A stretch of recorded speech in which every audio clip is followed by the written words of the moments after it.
So, natuloy na talaga yung swimming trip ko. Ayan.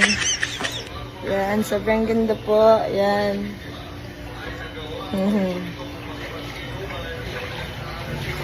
Grabe yung baha. Wala namang ulan, pero bumaha lang talaga. Kawawa yung mga bahay kasi napasukan talaga ng tubig.